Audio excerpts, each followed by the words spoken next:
Hi. Hello! How are you doing today? I'm doing great. What about you? I'm good, thanks. I was just checking my monthly budget. That's interesting. Are you trying to save more money? Yes, actually. It got me thinking about an important topic: saving money versus spending money. That's a great topic. Everyone deals with that decision. Exactly. Do you consider yourself a saver or a spender? Honestly, I'm more of a saver. Really? Yes. I like having money set aside for the future. That's a smart habit. What about you? I used to be a spender, but I've become more careful recently. What changed? I realized that financial security is important. That's true. Saving money can provide peace of mind. Exactly. Unexpected expenses can happen at any time. Emergencies, medical bills, car repairs.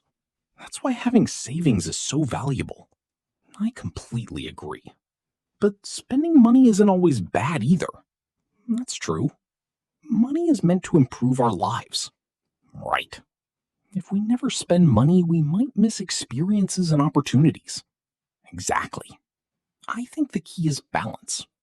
I couldn't agree more. Some people save every penny and never enjoy life, while others spend everything and have no savings. Both extremes can create problems.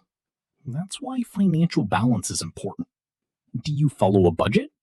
Yes, I do. Does it help? A lot. It helps me understand where my money goes. Many people spend money without tracking it. Exactly. Small expenses add up quickly. Coffee, snacks, subscriptions. Those little purchases can become significant over time. That's something many people overlook. Saving money also teaches discipline.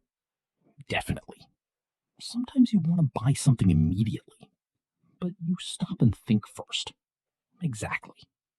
Delayed gratification is an important skill.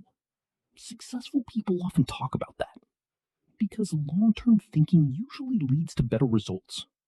Very true. What do you think is the biggest reason people overspend? Social pressure. Interesting answer. Many people buy things to impress others, especially on social media. Exactly. People compare their lives to what they see online, but social media doesn't always show reality. That's right. Some people look lucky, but are